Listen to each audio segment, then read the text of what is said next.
Hi, everybody. It's Craig from Doc Sports back with your Monday Doc's Daily Show. Of course, we're here Monday through Friday at 1 o'clock Eastern Standard Time and Saturday at 11 o'clock Eastern Standard Time. So make sure you set your clocks and your reminders and all that stuff so you don't miss out. Don't forget, like and subscribe. Make sure you don't miss out. And leave in the comments if you have questions on games today or games in the future. If you like, hey, you want to talk to Nick and ask him who does he like for his NHL futures next year, or college football, whatever you like, you want to answer what it comes to betting, put it in the comments section. We'll do our best to get to all of them. Don't forget, take care. If you want in on our best plays, you can get a sample for all new customers for free. DocSports.com/free60 right here on the screen. Of course, if you're an existing customer, just go to the grid to get in on our top plays. Boys, don't forget about the Premium Plus right here. Click the link to the description in the thing. And we've got a new text service. I don't know if Lenny has a lower third for it. Oh, he does. Text Midwest to 29022 to get a free sample of plays from our Midwest syndicate. So make sure you check that out. Okay. Hey, boys. I don't think it's just been us three for a little while, right? It's been a minute. First of all, Nick, did the wedding go off okay? Because, if for those of you guys didn't follow last week, Nick's clean shaven because he was in a wedding, right? Yeah, we're growing it back out, though, so don't worry about it, boys. But wedding went good. This weekend also went good. I went 2-0 on UFC, so I'm 4-1 in my last 2 weeks on the UFC side of things. And baseball, we had a nice Detroit win yesterday on the run line. Tarek Skubal went 7 innings, no runs, 13 strikeouts. So another dominant performance by Tarek. So tip your cat off to Tarek and the Detroit Lenny's Tigers there.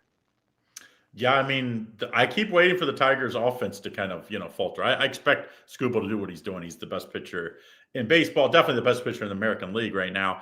I guess, he's one of the top 3, I would say, in all of baseball. But he's having a great year. You expect him to continue that. But, hey, if this offense continues, Detroit Lenny might have his first – I don't know if you guys were both on last week. He made the wager where he's got his Lions. I think he put the Pistons and then the Tigers to win, and I think it's 10-1 or 11-1 or something like that, to all 3 win championships this coming season. So we'll see how that goes. Griffin, how did your weekend go? I'm glad that you were the world traveler the last month and a half, right? So you're back in Chicago. Yeah, I'm supposed to be traveling out again tomorrow, but I haven't decided yet if I'm going to get on the plane or not. But weekend went really well. Week went well overall. I've got to say, I think I'm like 8-0 in my last 8 top plays. I've had all 7 units. I've won 3 WNBA 7 units. Speaking of top plays, everybody wants to talk about them. Well, I've smacked 3 WNBAs in a row. I want to say I'm 4-0 on CFL 7 units. MMA, I hit another 7 unit this weekend. Trying to think, daily props, 6 unit best bet winner. Yeah, I've won like 8 in a row. As far as today, smaller, playing just with 1 MLB selection, as well as 2 player props, and then a 2 unit soccer play, as well as I cashed a 7 unit soccer play last night. So we've been rolling across all the top plays, that's for sure. Today's obviously a low volume day, not a big card across any sports. So keeping the volume down and firing away with baseball today, Craig. So there you go. Go over to even if you don't see us on the top play alerts, you can always get our plays if you go down to the grid, and you can get the MLB, player prop, or soccer, whichever you like for Griffin today. I do have a 5-unit play in baseball. Nothing big today.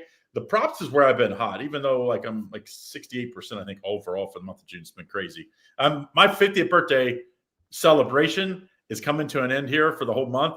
I hate it to end because the run has kind of went with it. So 12-2 run with props, and I got a little 3-unit prop play tonight. I just I tweaked a little of my system. I don't do it, when you're doing this 20 years, you don't mess around with it a whole lot just because, the short term fix, you know what I mean?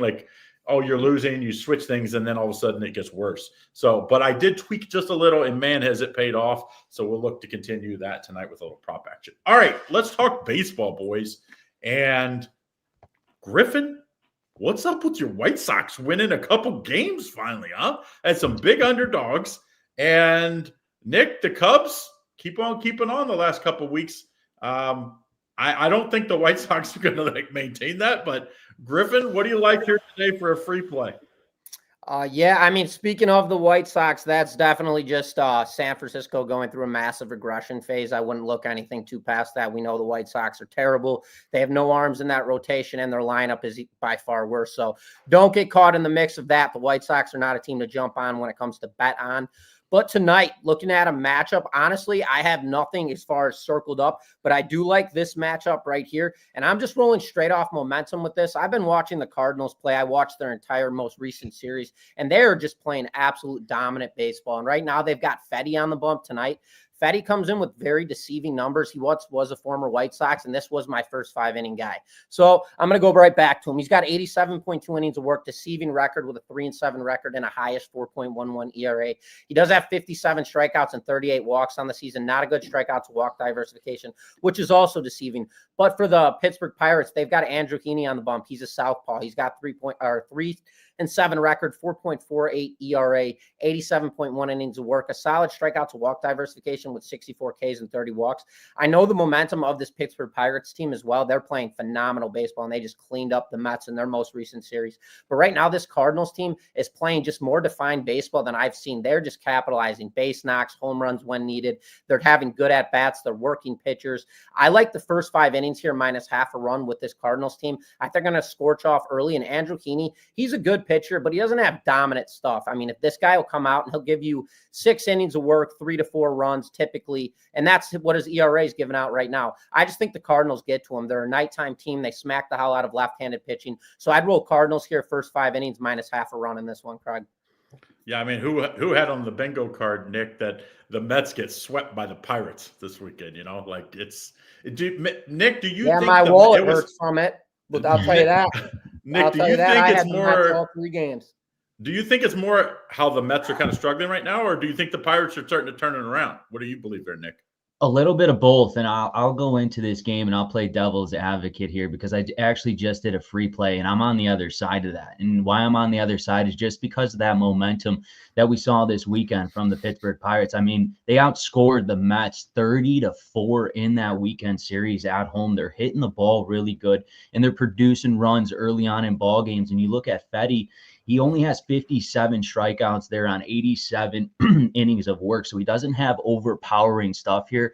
In the way that the Pittsburgh Pirates have been swinging it, especially the last 3 days here, I'm still riding the trend. I like the Pittsburgh Pirates here over Eric Fetty in this one. So Griffin and I are on the other side. First 5 innings, take away that bullpen because the Pittsburgh Pirates bullpen is absolutely atrocious here. So hopefully Andrew Heaney could come out, have a couple good innings, but I'm going to be on the other side of Griffin here just because simply this offense looked way too good against that Mets bullpen and starting pitchers there. So I like the Pirates here to jump on out on front on the Cardinals. I do want to touch up on this as well, and this has nothing to do with Nick nor my analysis, but the Pirates, they've been a bottom feeder all season long as far as the entire Major League Baseball Association. I mean, when you want to talk about the worst teams, you talk about the Rockies, the White Sox, the Marlins, and then the Pirates are always in that conversation. Take them out of it. I will say that right now. That lineup is absolutely stacked. They've got Cruz. They've got Reynolds. They've got that new kid, Hayes. They have a lot of power in this lineup that is very, very underrated. McCutchen? I forgot McCutchen too. Yeah. And he hits in the 2-hole. McCutchen is just an absolute veteran leader of this team. I mean, that's the main guy you want to talk about when it comes to player versus player analysis here. But really looking at this team right now, they are not a bad team. They play everybody tough. They are a strong team. They're competitive. Where they struggle is pitching.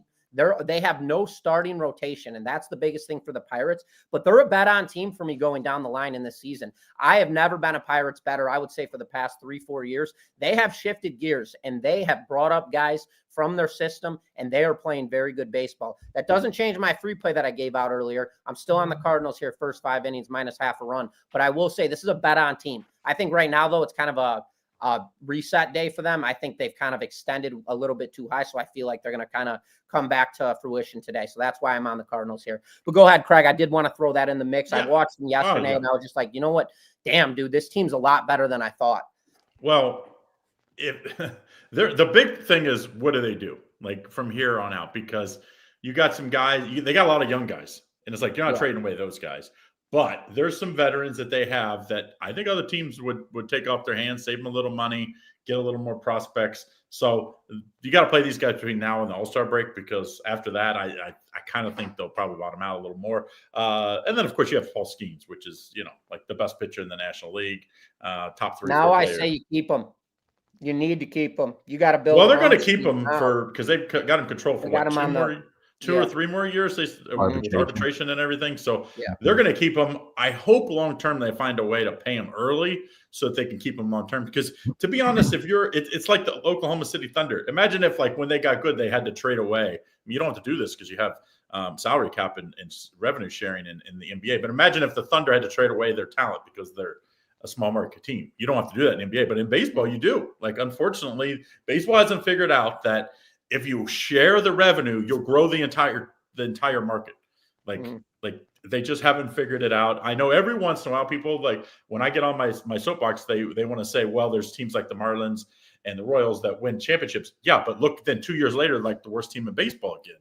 It's like they can't maintain because they have to, as soon as it comes time to pay players, they have to trade some away. And, the young players don't keep up. So I do like a little free play action. A little bit of homer play. This Reds team's good. They have won like 5 series in a row. They're playing good. They've beat up on good teams. The Padres are a decent team. The Yankees are a good team. I mean, they're beating good teams, and the Red Sox are not a good team. They're not a good team. I know they have the ace on the mound tonight. He'll be great. But this young starter for the Reds, he's the first pitcher ever to start his first start, have 5 straight strikeouts to start the game. Now, he did give up a few after that. I do think he'll probably give up a few home runs here and there until he learns how to control that great talent he has. But, you always pitch up, and you're going to the freaking, Boston, your second start. I kind of think Burns has something today. If he keeps them in this, like they're only down 1 or 2 runs through the first 5 or 6 innings, and they get to that Boston bullpen, I like the Reds' chances at a big price today too. I would sprinkle a little on. I think this could be a big underdog day today, by the way. I think the Diamondbacks are also good underdogs. I think the Royals, Tony George out there, I think they could be good underdogs. So the first game of new series, I think, is always where I'm trying to find some underdog previews. Anything else you like as an underdog or out there today, Nick? I like that the game you were talking about, the Cincinnati Reds and Boston Red Sox. You got Chase Burns and Crochet. I like that nerfy. I believe it is at a -120. You're getting a good price. It is at Fenway here, so the only concern is if the Boston Red Sox do get to Burns there early on in the game. But what I saw out of Burns' last appearance against the New York Yankees, he looked stellar in the first second there. So I would definitely take that nerfy, no runs first inning in the Cincinnati Reds and Boston Red Sox. Well, we've seen what was the kid for the Brewers that had starts with an M. Mizorowski. Yeah. That, the first few starts before the tape gets, yes, you have tape from the minor leagues. It's different. The first few times you see him against the big top talent, I kind of think he'll have a good first 3 or 4 starts. And the Reds need him. The Reds, I was at the game on Friday night when Steer hits 3 home runs. We have the no-hitter going into the 9th inning with Nick Martinez going against his former Padres. I thought it was going to be the first time to see a guy pitch a no-hitter and a guy hit a 3 home runs in the same game. But they did get to him in the 9th. Unfortunately, didn't get them. But the Reds are – De La Cruz is something to watch. Dude, De La Cruz is worth the price of admission. When he gets on base, it's like when Dion used to get on base. It's like – the pitcher is just so focused on him. Before you know it, he turns a walk or a hit into he's on third base, and it's just such pressure. And then his talent, when he gets the ball into the hole, and it's like, he's going to throw the guy out every time. He has just one heck of I still think he's a center fielder, to be very honest. I know, he's playing short. If you imagine him in center field, nothing's dropping. Balls down. I'm sure he will move later on in his career to center, but right now he's a star at short. He is just talent. Talent under talent. Now, what his big problem is, his first 2 times he goes up there with a plan. He gets base hits. Well, they're up big. So you know what he does the third time? He's trying to hit a home run, strikes out. Yeah. I'm like, dude, what? Just keep getting on base. Your game isn't power. Every once in a while, he's going to hit home runs because he does have a nice swing, but it's like when he aims for the fences, he ends up striking out, which takes away his greatest talent. So the Reds, have a lot going on. Terry Francona, I was a skeptic because when he left the Guardians, it was like it kind of like, he always, he gets the best out of teams, I think, early on, but I think it kind of wears on teams. I thought, oh, maybe he's kind of past his prime as far as, they maybe need to go to a young manager. But, man, he has really turned that team around. So I think this is a Reds team that's probably not going to make the playoffs this year, but it's going to be close. And I think next year they're going to be freaking tight to watch, man. Tight, especially if this Burns kid. Hunter Green still, I don't know. I meant to look it up before. I don't know why, how much longer he's out. When you put him back at the top of that lineup, then they have, if this Burns kid can be. I didn't even, wow. Yeah. He's been out for I think he's only had one start in like a month and a half.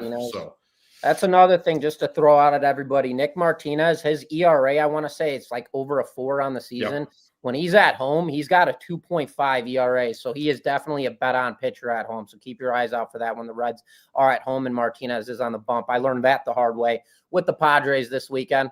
Yep. Freaking ridiculous. Or was that? He has a weird. Or was that this series? It was Friday.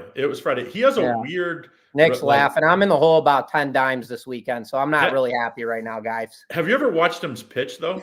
It's like he has Tourette's. He does this, like, rocking motion, like 3 times every time, and then he comes to the plate. I'm like, what is he doing to guys on first base? The guy never got on because I think he only had one guy on, and he walked a guy in the first inning, and then no hit, like nothing else, no other runners until the 9th.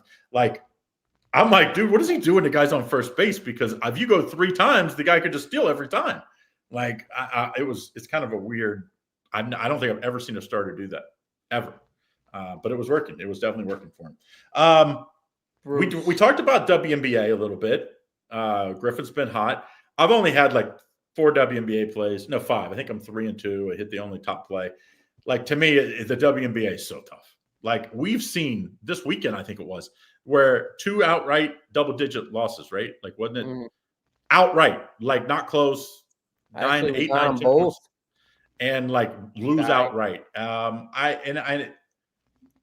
here's the worst thing: if you click on the WNBA, who's injured right now? It's like 5 players are out because they're playing in, like they're with their national teams or something.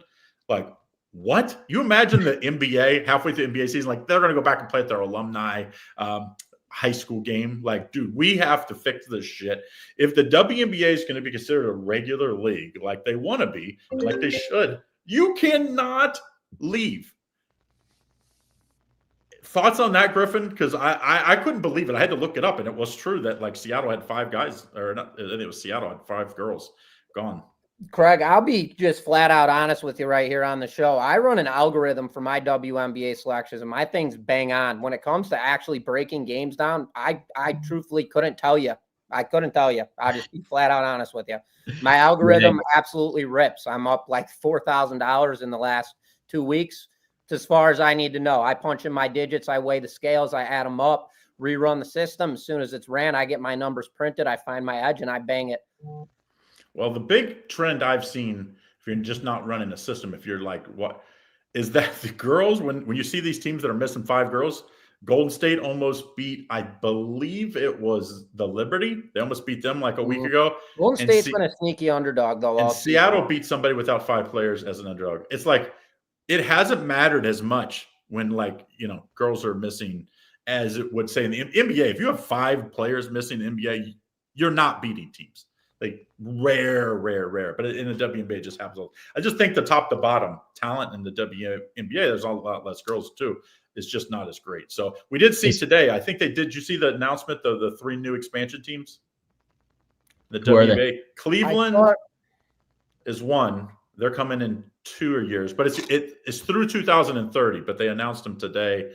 Lenny, maybe you could put in the comments who it is. I know it's Cleveland as well. Cleveland will begin 2028, Detroit 2029, Philly 2030. What he said. Yeah. What? Yeah.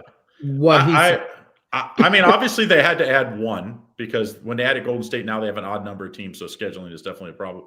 So, but I'm surprised it's so drawn out. Like why they didn't. I guess they don't want to have 3 teams in an expansion draft quickly. But to me, to do it 3 years in a row, man, imagine if you're like a good team and you have to leave 1 player unprotected. Last year, I think you could protect 5 girls. 5, maybe 6. So it's like that's a lot of team that you got to leave unprotected. So Oh, I for mean, the I look at this expansion from teams a to get them? Are you talking financial about? standpoint.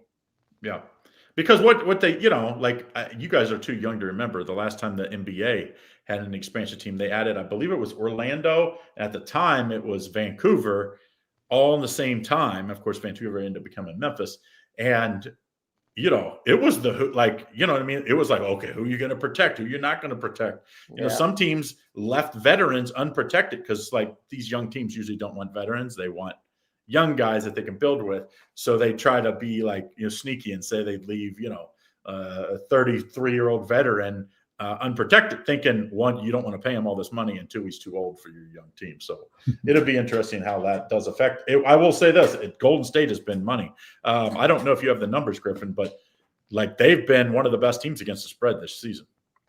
Golden State. I know that for a fact. I don't have their numbers in front of me, but they've been one of the most sneaky teams going into the season. Everybody talked about how bad they were going to be and how they were going to be bottom feeders. And like you mentioned, underdogs winning outright. They have been winning games outright as 10-point underdogs. So yeah, Golden State's definitely been a sneaky team. But that's the thing is, I hate going into analytics and algorithms and everything like that, but WNBA is one of those sports that if you do have a system that crunches numbers and does give you analytics, that is when it is at its most pinpoint tier. I feel like just the WNBA, because it's kind of one of those newer upcoming sports that wasn't necessarily huge until the Caitlin Clark era. And now all of a sudden it's massive. And now they're coming out with 3 new teams, everything like that. So I feel like it was one of those situations where there wasn't enough speculation on it, kind of like the prop market situation, to where the markets just weren't heavily dialed into all these plays.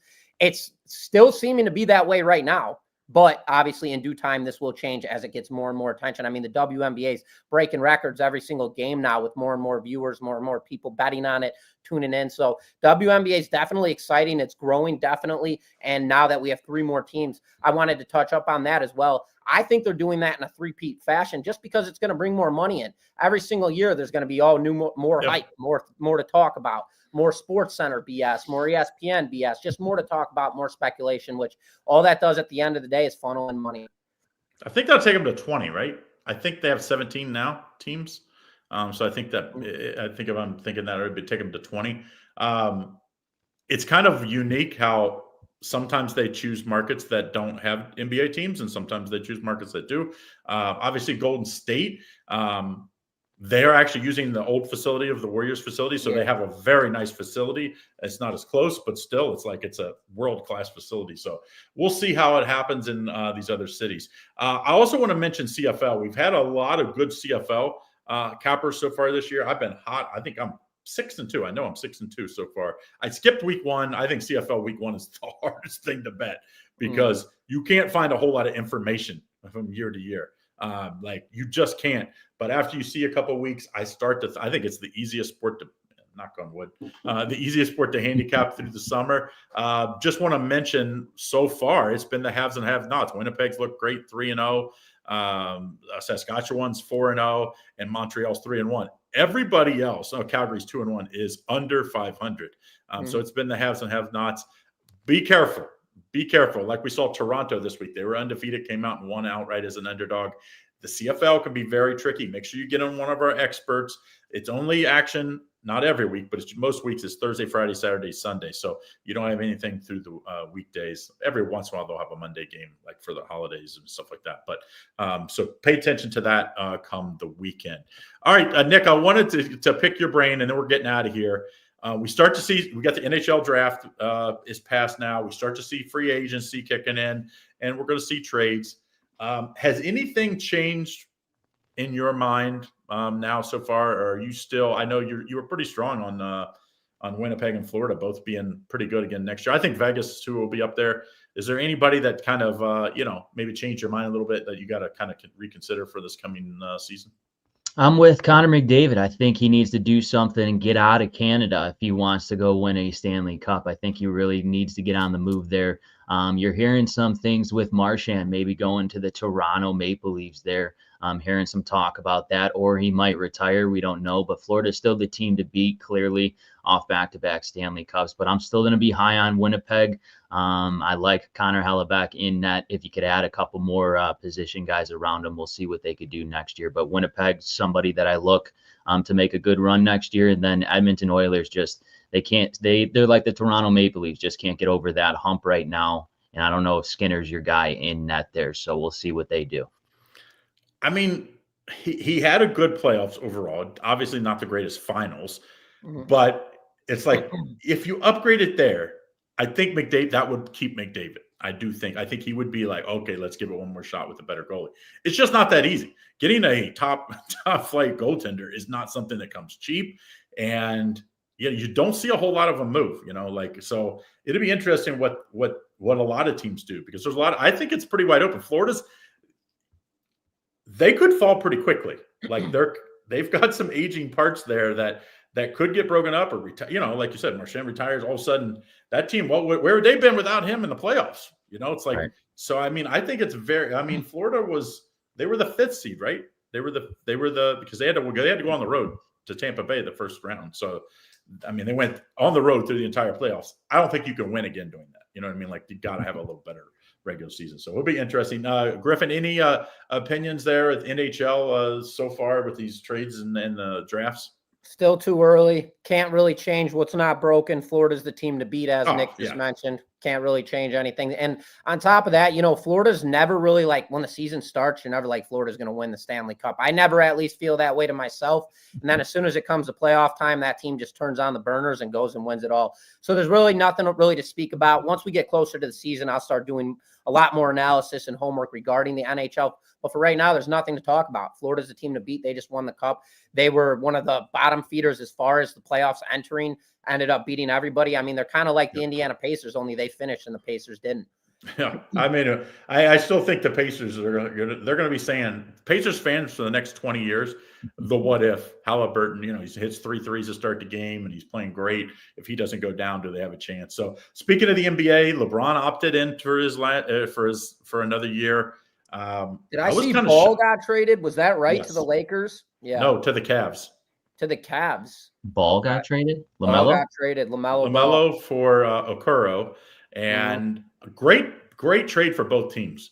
Like, Ball has kind of been, like the Bulls, he's been injury bit. It's like you can't like run him back out there. Okoro is a great defender. They're not great on defense. So I think that'd give them a good step up. We did see a bunch of trades last week, of course, in and around. Porzingis gets traded. Kevin Durant and Holiday so the Celtics traded 2 of the big 5. So interesting to see what the Celtics, and it sounds like they're not done. Like would like to get under that threshold so they don't have to pay the apron 1 tax. So that means they're going to have to, I guess, White, like that's the guy that's got to go. Like if he goes, then if they don't bring back a full salary type match, they'll end up just barely in the tax, which if you're not going to have, your stud and Tatum there, I kind of see why they're doing that now. So interesting though. Houston went from, I think, 15 to win the championship to 8 to 1 to win it all next year. So obviously people haven't learned. Kevin Durant has left Golden State. He's won 1 playoff series. 1. He had the big 3 in the Nets. He had the big 3 in Phoenix. Both times everybody's like anointing them champions. He's won 1 playoff series. So my stepson keeps saying, if he doesn't step on the line and he beats the Bucks that year, they win the championship. Okay, but he did step on the line and he did get beat. So any opinions on the NBA? I mean, it has been a wild postseason or offseason already. And it's like, I hear that the Knicks are going all in to get the Greek Freak. Giannis. So like, if you what would you have to trade to get him? Like a lot of draft picks, a lot of first rounders. Got to be Towns, right? Like, because the money has to be within 70%. So you probably got to throw Towns and maybe Mikal Bridges in. Like, but if you put, I almost don't even like it. I don't know. You can't put Towns and Giannis together though, like that wouldn't work. No. So that I don't mind, but I don't No, like that no they'd have to swing. trade. I'm sure they're going to try to hold on to Mikal Bridges because they gave up a lot to get him. But it's like to make the money work, I think it's him or Josh Hart would have to be included. I actually would rather Josh Hart because he's such a glue guy. Hart. They need him. But I mean, you imagine Brunson and Giannis, like with the East, no Halliburton, no Tatum, and no Dame Lillard. So those three of the top 5 teams are going to be without their first or second best player. And the Knicks will be the obvious favorite if they don't make a change. It would be huge. What do you think? And those 3 guys, they all went out with Achilles, right? All in the playoffs. So they're probably going to miss the entire year. Like it's very unlikely that they make it back. So yeah, crazy. Lillard, I heard possibly could be back the last month of the season because remember he got it hurt in the first round. So it was like a month earlier. But no way Halliburton, no way Tatum gets back in the regular season is what they're saying. So it makes the East wide open. I think that's why if you're in the West, if I'm in the West and can try to get out of teams, I want to go East to a team. I do not want to stay in the West. Bulls, baby. Come on. Come to Chicago. Right? We get them all. Someone told me this weekend, they're like Detroit Pistons. Like Detroit Pistons are going to be a top 3 team this year. I was like, you know what? Oh, no. That ain't so far off because if there's no trades right now, if there's no trades, which there will be, but Orlando and Detroit are the 2 teams that are going to move up the most just because of the injuries of the other top 3 teams. I'm just going to say one thing about this trade. I think if the Greek Freak, as you call them, goes to New York, they're a worse team. Worse team.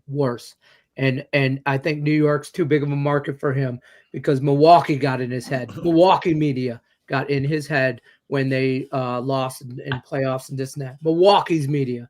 Think about it. You know what they like though? All 12 they of like them. winners. All 12 they like of them. winners, and he's a winner.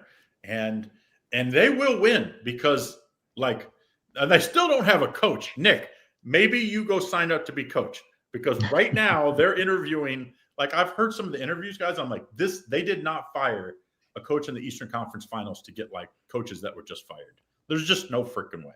NBA is not my cup of tea. NBA is not my cup of tea. Maybe MLB. But NBA, no shot. Hey, NBA, you just roll the ball. There's not a whole lot you do. It's like blow the whistle, let them play 5-on-5. Go ahead, guys. It's street ball. Go ahead. Hold on, we got a couple questions before we go because you're terrible at acknowledging the chat. So he's got Seth has Burns over 5.5 at plus 120, like that. And he's psyched. He's psyched. First of all, you should never ever bet on Corbin Burns Day. I just want no, it's not Burns. It's the Burns. Chase. Yeah, it's Chase Burns, the Reds rookie. That's I don't know. See, he had 5 straight strikeouts to start last game. I think. What did he end up with? 5 or 6 last game? I thought it was 7. He's got 8 on the season. Oh, so it's 8 because he only has 1 game. So he had 8 last time. Boston doesn't strike out as much as the Yankees. That's the one caveat there. But still, Boston against right-handed pitching is not good. So I like that. I like that over. So yeah. Now the big in Cincinnati, I was sitting there. I had the scout seats all ready to click in, and I looked at the weather on Friday. I was like, "Oh shit, it's not undercover." So I ended up going to the club seats that were undercover, so I didn't get poured on when it rained. You didn't have to wear a poncho, right? Everybody up there was saying that don't do well ponchos. That Burns is going to be on a pitch count all year long, just because obviously young guy, highly touted that he's going to be in that 70 to 90 pitch count. So. And he's a guy that kind of does go labor a little bit in innings. Like he throws a lot of pitches. So that would be the only worry on the over there. Yeah, that one. Jack wants to know how the Marlins swept the Diamondbacks and the Giants. Marlins playing good ball. They're hitting real well. Pitching's come alive. They're playing. But those teams they beat were struggling. Like both those teams have not been playing great baseball. So they kind of caught them. They caught him at the right time, It's like sometimes it's when you play a team, It's like if you beat the Kansas City Chiefs after you play them on a Thursday night after they played on a tough game on Sunday, you kind of caught them at the right time. That's kind of what happened, I think, a little bit to the Marlins. They are playing good, but it's like they 2 teams that are Giants just aren't scoring runs. No. Right, They're exactly. scoring runs, and the Marlins are pitching well. Are they scoring more or less since Devers got there? It seems like less. But I think they'll be all right at the end of the day. I do think the Marlins are still a bottom 2 team in the MLB. It's just they're not gonna the Rockies aren't gonna lose 162 games, right? Yeah. We know that. So they're just gonna whatever. I love They're this. trying to. They are trying hard. I love this though. Logan Webb. Any thoughts on that? Yeah, I'm on it. There you Roll go. it. Boom, roll it. Next. Okay, guys, what's your uh, opinion out of the West? There's all those teams that are struggling right now that are all the NL West teams. It's like everybody's fighting to be that second team, and it's like they just shit down their legs. You're pissing down the leg, as they say. Like, who's going to come out of that West? It's got to be either Arizona. I mean, like I thought it was going to be Arizona, or the Padres. But right now, it kind of looked like maybe if the Giants could find some bats, right? I want to say the D-back. I want to say the D-backs. Just I love the D-backs and the way they play. They're young, but Corbin going down doesn't help their fact whatsoever. And their rotation, it just needs to be a lot better. And Zach Gallen's on the bump tonight. We'll see. I would like that under though. I think Zach Gallen has good performance here at home against Logan Webb because Logan Webb's gonna go 2 maybe 3 earned runs on the road there. So I like that under in that game. Wasn't it Gallen that you saw get banged up to Skeens? Wasn't it that? Yeah. That was the matchup. Yeah. Brutal. Dude, I'm looking at the West right now. The West is bad. The West is bad. Yeah. I think Houston's probably the best team in the West. Dodgers and Houston. I'll tell you right now, Dodgers are not playing very good baseball right now. Padres, you can't time that team to save your life. Giants, they are inconsistent offensively. D-backs falling apart. Rockies are atrocious. Can't ever back the Rangers because they can't score runs. A team that's playing good actually is the Angels. If you're keeping your eye on a bet on team in the West, the Angels are a team to look at right now.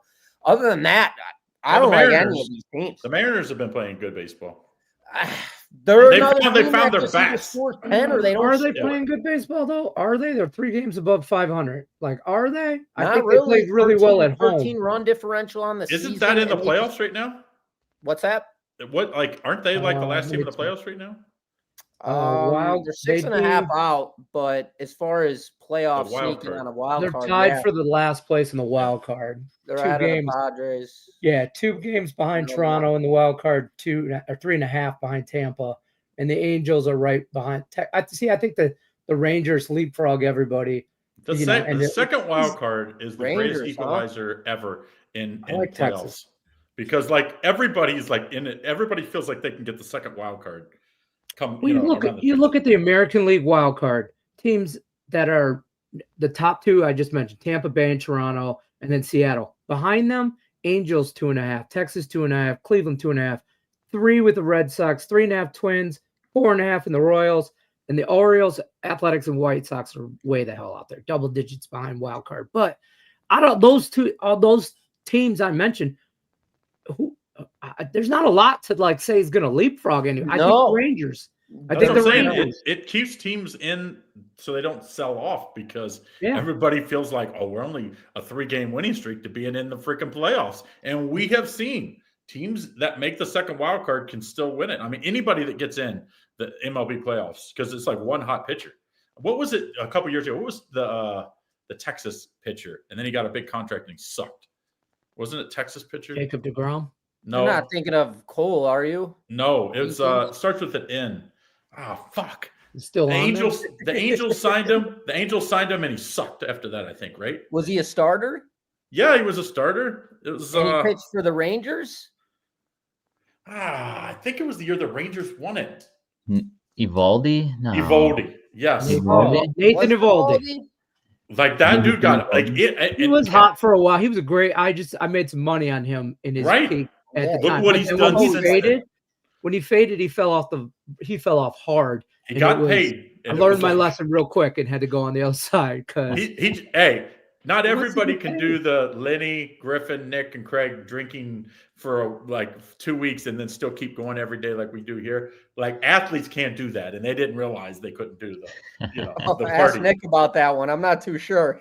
I don't know if that's something I want to stand by with my name. I'm down in the count. I'm hungover from a party 2 days ago, folks. 3 days ago.